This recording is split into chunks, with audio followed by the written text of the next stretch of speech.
আজকে মেয়ের রিকোয়েস্টে একটা ভিডিও করতে এসেছি। তো মেয়েকে এনে দিয়েছিলাম ক্লে, তো সে ক্লে দিয়ে এরকম একটা জিনিস তৈরি করার চেষ্টা করেছে। তো আর বারবার আমাকে রিকোয়েস্ট করছে যে মা তুমি আমার এই হাতের মানে কাজটা নিয়ে একটা ভিডিও করো। তো আমি জানি এর মধ্যে অনেক অনেক অনেক ভুল ত্রুটি আছে। তো আমার মেয়ের বয়স 8 বছর। তো আমিও চাই ও ক্রিয়েটিভিটি নিয়ে কিছু করুক। তো ও যাই করে আমি কখনো তাকে বাধা দেই না। তো মেয়ের এই হাতের ক্রিয়েটিভিটিটা বা আমাদের এই ছোট্ট শিব ঠাকুরটা আমাদের মহাদেবকে কিভাবে সে তার মনের মতো করে করেছে, আমি তাকে কোনোভাবে বাধা দেইনি যে এখানে এই কালার কর ওখানে ওই কালার কর। তো আমি যদি ওকে মানে বলতাম তাহলে অন্তত এই সাপের কালারটা এরকম হতো না, আশা মানে তোমরা এটুকু জানো। তো সে তার নিজের মনের মতো করে করেছে।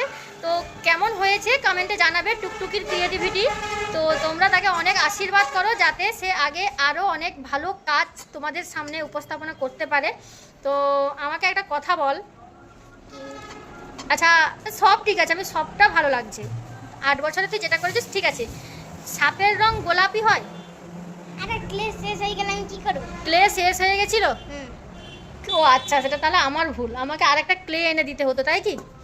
আচ্ছা ওকে আমি এরপরে বেশি করে ক্লে এনে দিব।